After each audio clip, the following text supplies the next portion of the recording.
Новый президент Абхазии Бадра Гунба вступил в должность. Среди почетных гостей на торжественной церемонии присутствовал первый заместитель руководителя администрации президента России Сергей Кириенко, который сам родом из Сухума, а также депутаты и судьи Конституционного суда.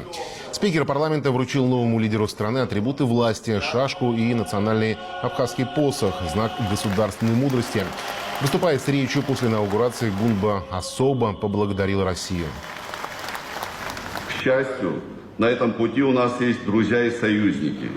Признав независимость Абхазии, в 2008 году Российская Федерация взяла на себя фундаментальные обязательства по поддержке суверенитета нашей страны.